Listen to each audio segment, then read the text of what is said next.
Bueno, muy bien. Vamos a presentar primero a Luis Noguerol, ingeniero electrónico, experto en seguridad de información, experto en ataques cibernéticos y en análisis forense de sistemas de comunicaciones. Muchísimas gracias por estar acá. Un placer. Y además que tengo entendido que conoce perfectamente este programa. Tengo una idea.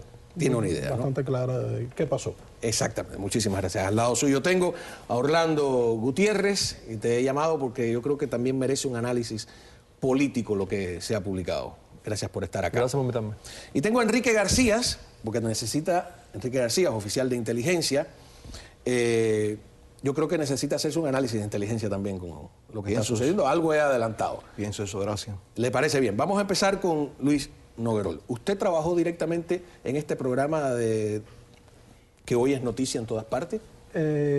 Bueno, sí tuve una participación directa en algún momento antes de que colapsara el programa, que no colapsó solo por razones económicas, sino por problemas técnicos. Pues me consultaron.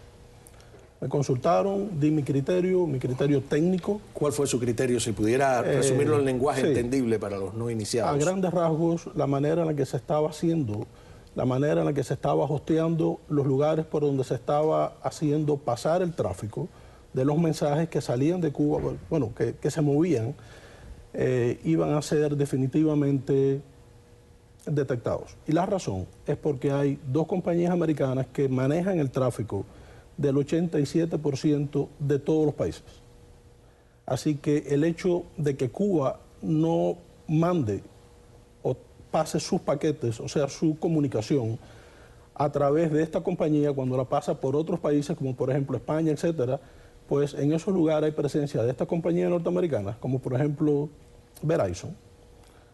Y por un tema regulatorio, hay que, o sea, las compañías se abstienen a las leyes de los países donde operan, pero al propio tiempo hay un componente de la ley americana que, que necesitan acogerse a él, ¿no? La pregunta... Yo vi, o sea, una serie de problemas técnicos que fue lo que puse en mi informe y muy poco tiempo después decidieron cerrar el programa. Hay una contradicción aquí. El cable de AP, y el gobierno de Cuba apoya sin duda esa tesis, dice que esta era una operación secreta. La Casa Blanca dice que era una operación discreta, no secreta. Usted que tuvo acceso directo a la operación, si se le puede llamar así, o al programa, ¿usted cree que era secreto o que la Casa Blanca tiene razón? Bueno, no se trata solo de lo que yo creo, sino que lo que explicó Ileana en el programa anterior es exactamente así. Yo fui partícipe del BIT. O sea, esto funciona. De hecho, son programas públicos. Cualquier otra cosa que diga la AP o alguien más es desconocer cómo funciona la ley en Estados Unidos. ¿Usted no cree que es secreto? No es que no crea, es que estoy convencido que no lo es. Porque para ser parte, para formar parte del proyecto hay que llenar una serie de requisitos y se va a un auction, o sea, a una subasta, similar a una subasta. Y en esa subasta, en dependencia de diferentes variables, la parte que toma la decisión decide a quién le otorga el contrato, en dependencia de diferentes variables que se consideran.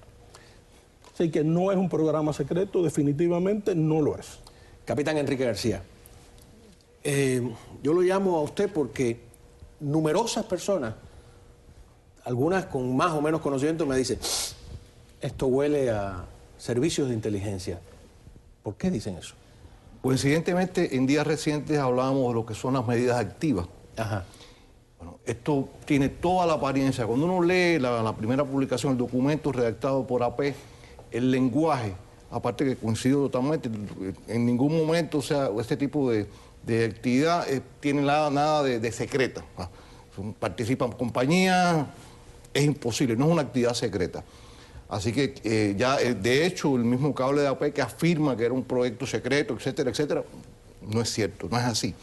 Después, el lenguaje que se emplea en determinadas partes del artículo parecería dictado, o sea, yo, por ejemplo, a mí me lo dan a evaluar, yo te diría, está dictado por un departamento de la inteligencia cubana, por el Departamento de Medidas Activas de la inteligencia cubana. ¿Por qué razón? Porque también quien conozca cómo escribe un burócrata en los Estados Unidos sabe que aquí nadie se le va a ocurrir en un documento, y más en documentos que no son de carácter secreto, etcétera, y nadie lo haría tampoco. ponerse a decir el objetivo era crear una primavera árabe en Cuba, etcétera, etcétera, etcétera. Esa palabrería solo lo utiliza un servicio, y además, fíjate, no generalizo, no, es el servicio cubano únicamente. Entonces, para mí, a todas luces, ese fue un cable malintencionado, sin fundamento, porque además hablan que tienen documentación, pero ¿dónde está la documentación? No ponen ni tan siquiera 2 papeles. Y hace una serie de aseveraciones muy graves que lo que crean es humo. Porque ¿qué pasa? Esto de las medidas activas tienen algo que es cuando logran ellos el resultado, despiertan a la opinión pública, crean una imagen. Cuando se sabe la verdad, pues se aclara todo, días después, la mayoría de las personas lo que recuerdan fue lo primero que se publicó. Porque entonces ya después, lo que se va diciendo, cuando se va aclarando, no salen las mismas primeras portadas de los diarios, se le presta menos atención. Entonces, tiene todas las características. No lo puedo afirmar porque, o sea, no tengo las pruebas porque lo que he leído es lo que se ha publicado, que es muy poco, pero todo lo que se ha publicado tiene todas las características de una medida activa del Servicio de Inteligencia cubano. Muchas gracias, capitán. Una lectura política. ¿Tiene esto una lectura política? En primer lugar, coincido con lo que han dicho los dos invitados anteriormente, especialmente lo que dice Enrique García, de que esto tiene toda la apariencia de ser una medida activa. Pero yo quiero hablar políticamente del artículo. En primer lugar, ¿cuáles son las premisas del artículo? ¿Por qué no puede una democracia promover un programa de abrir la sociedad cubana al resto del mundo mediante el Internet? ¿Por qué no pueden los Estados Unidos, frente a una dictadura que ha exportado terrorismo, ha vendido armas, ha mandado soldados a invadir países, por qué no puede ser algo tan sencillo y tan inofensivo como que los jóvenes cubanos puedan tener acceso a una red mundial de la cual se les excluye por decisión de una dictadura? ¿Qué tiene de malo eso? Sea un programa encubierto, que no lo es, claramente no lo es por razones técnicas que explica el ingeniero, o sea un programa abierto, como lo es, y discreto, como tiene que serlo, ¿por qué no lo puede hacer los Estados Unidos? La premisa del artículo de AP es una premisa del régimen castrista, que esto es ilegal porque nosotros somos un Estado, ellos son un Estado y somos iguales. No son iguales. Un gobierno debidamente constituido en base al sufragio universal y al Estado de Derecho como Estados Unidos no es moralmente igual a una dictadura que lleva más de 50 años en el poder y que ha asesinado y ha exportado el terrorismo internacionalmente. Entonces, vemos a Mauricio Claver Carón en el blog de él, hoy saca una cosa muy interesante. AP saca un artículo criticando al gobierno de Turquía por querer interferir el acceso de los turcos a Twitter. ¿Ok? Eso está mal. Entonces, ¿por qué está mal que los Estados Unidos facilite el acceso de los cubanos al Twitter también? Yo creo que es un artículo escrito desde el relativismo moral, fortaleciendo la posición del régimen castrista, que es indefendible. ¿Cuál es el bottom line? ¿Cuál es el resultado final de esto? Que Estados Unidos intentó y tuvo alguna medida de éxito en que los cubanos tuvieran más acceso al Twitter. La pregunta debería ser, ¿por qué un país extranjero tiene que facilitarle a los cubanos el acceso a la Internet? Eso es un derecho que tienen los cubanos. Qué bien. Bueno, cuando regresemos de la pausa que tenemos que hacer ahora, yo quiero hacer otras preguntas de carácter técnico también y presentarles algo mientras discutimos todo esto, las preocupaciones del cubano cotidiano con algunos videos que nos están llegando gracias a las tecnologías desde la isla. Ya regresamos enseguida, hay mucho más que hablar aquí. A lo alto, que ellos saben todo el mundo que yo me mando y me zumbo, porque ya está bueno, porque nosotros somos un ser humano, ¿tú me entiendes? Y los seres humanos tenemos que vivir como las personas, no como los animales. Muy bien, continuamos con este análisis suspicaz, claro, ¿no? El periodismo también tiene que tener derecho a la suspicacia sobre la investigación publicada por AP. Hace unos días aquí, señor Luis, usted como ingeniero y conocedor del tema del Internet y de cibernético, una joven bloguera lanzó un concurso que dice que le da $500 a quien le dé una idea de cómo burlar los controles del Internet y que la gente pueda tener acceso. Por supuesto, el otro invitado que estaba lo miró con y que es recién llegado de Cuba, con un poco de escepticismo todo eso. ¿Existe alguna manera simple, al alcance de la mano de cualquiera, pública, no secreta, de que los cubanos tengan acceso al Internet? ¿O esa es una guerra tan perdida como otras, como TV Martí, por ejemplo? Sí, en la ocasión anterior estuvimos conversando esto después del programa. Maneras existen, maneras fáciles no existen. El problema de las telecomunicaciones en Cuba es relativamente atípico en relación con el resto de los países. Quiere decir que Cuba definitivamente tiene el control técnico sobre todo lo que se radia en el espacio nacional, pero al propio tiempo y de manera categórica le puedo afirmar que existen posibilidades para hacer que la información fluya de un punto a otro. ¿Y hay una voluntad del gobierno norteamericano, y esta es una pregunta política real en estos momentos, para hacer eso? Mira, yo creo que mientras no exista una estrategia coherente dentro del gobierno americano de minar y derrumbar al régimen castrista, no puede existir una voluntad de mantener este tipo de programas. Creo que hay una ley del Congreso, creo que la administración la impulsa como otros programas pro democracia, pero mientras no exista un objetivo fundamental y una estrategia coherente dentro de la administración de contrarrestar la inteligencia castrista, de contrarrestar la penetración de la misma en los Estados Unidos y de activar todas las medidas posibles para lograr un cambio en Cuba, ninguno de estos programas va a tener la consistencia necesaria para tener el efecto que tiene que tener.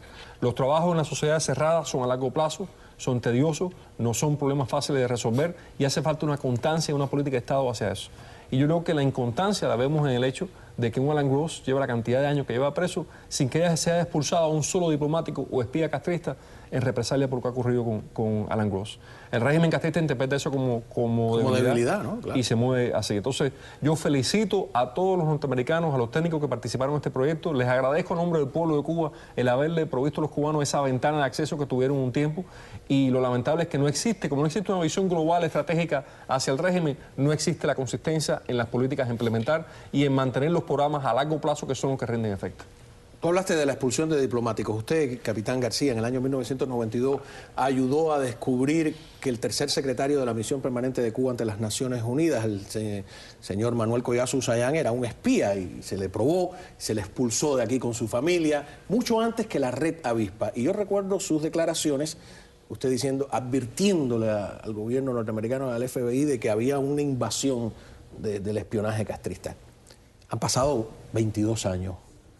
Hoy por hoy, ¿es peor, igual o inferior la situación de la penetración? Mi análisis refleja que ha sido exponencial, o sea, el trabajo de la inteligencia cubana, tal vez por razones del mismo sistema como funciona acá, al no prestársele toda la atención durante X cantidad de años a la amenaza, o sea, a reconocer la amenaza y la peligrosidad que tiene el Servicio de Inteligencia cubano para los intereses y para la seguridad nacional de los Estados Unidos, no estamos hablando del resto del mundo, sino aquí también, efectivamente. Yo creo que si en los años 70, perdón, en los años 80 existía, como está aprobado, está el caso, mira, está por cierto, oficial de la USAID, que está prófuga en Suecia, hasta Rita Velázquez, está aprobado, está prófuga de la justicia de los Estados Unidos, era oficial, trabajó en varios países de América Latina, fue la que ayudó a reclutar a Ana Belén Monte.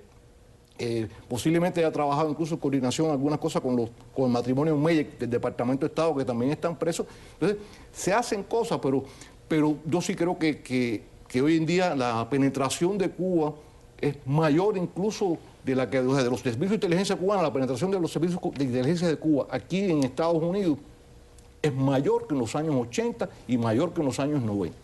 Esa es mi impresión. ¿Usted la calificaría de peligrosa?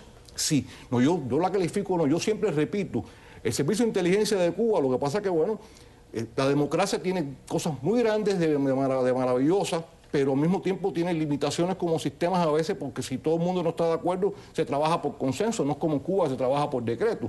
Pero sí, es una amenaza a la seguridad nacional de los Estados Unidos, porque los espías cubanos están dentro de instituciones de los Estados Unidos, como el Departamento de Estado, como la USAID, como el Pentágono.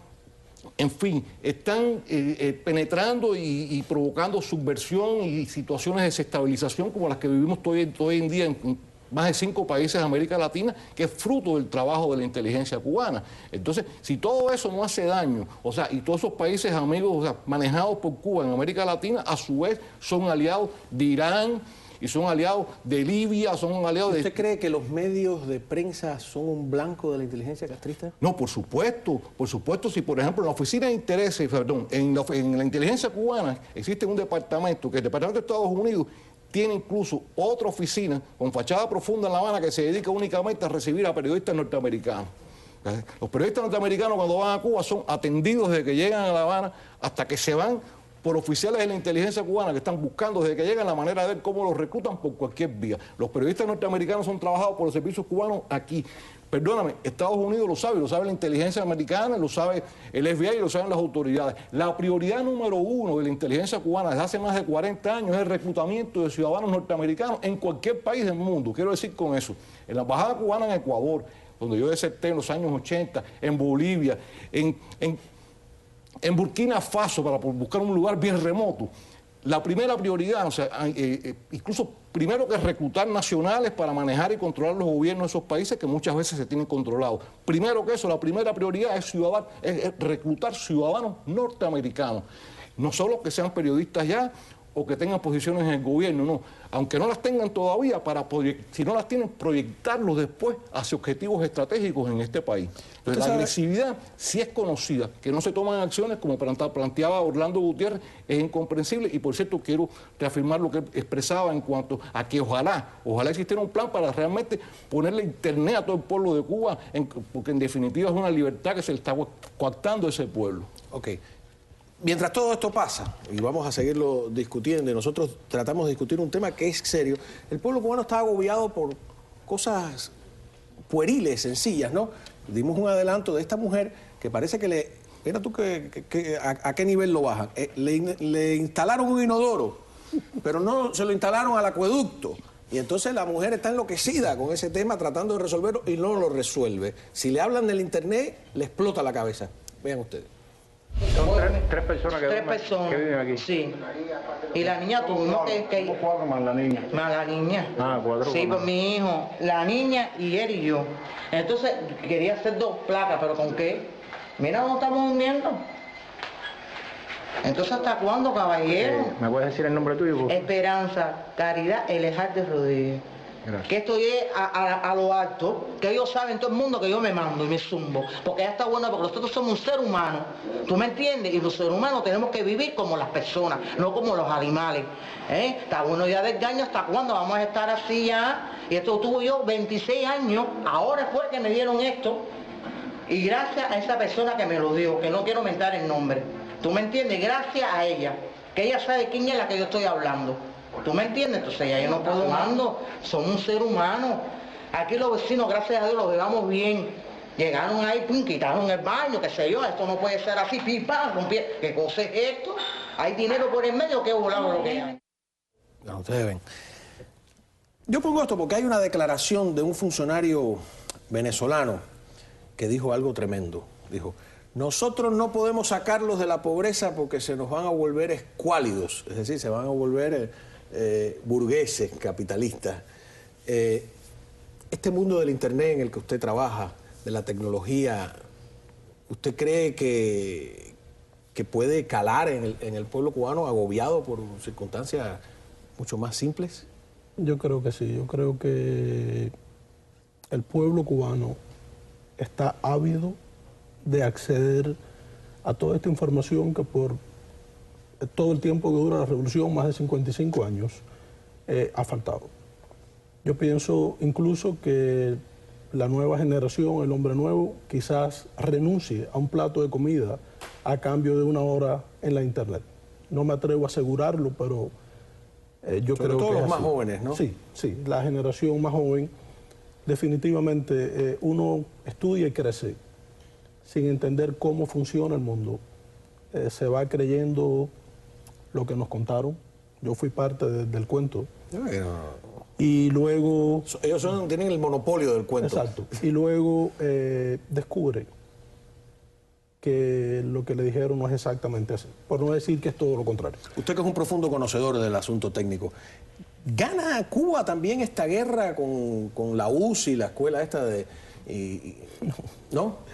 No, el conocimiento de la UCI no tiene absoluta... O sea, los jóvenes egresados de la UCI no tienen ni la preparación ni los medios para poder hacer algo, para poder detener algún tipo de comunicación o algo así. Hay un grupo que usualmente, aunque tras bambalinas, es del Ministerio de Telecomunicaciones de Texas, pero es un grupo que usualmente dirige el Ministerio del Interior, que se califica en el exterior y que tienen indudablemente acceso a las últimas tecnologías. No están al nivel que estamos en Estados Unidos o cualquier otro país, pero definitivamente tienen una serie de herramientas que por el momento son suficientes para entorpecer cualquier intento que se haga de hacer fluir la información.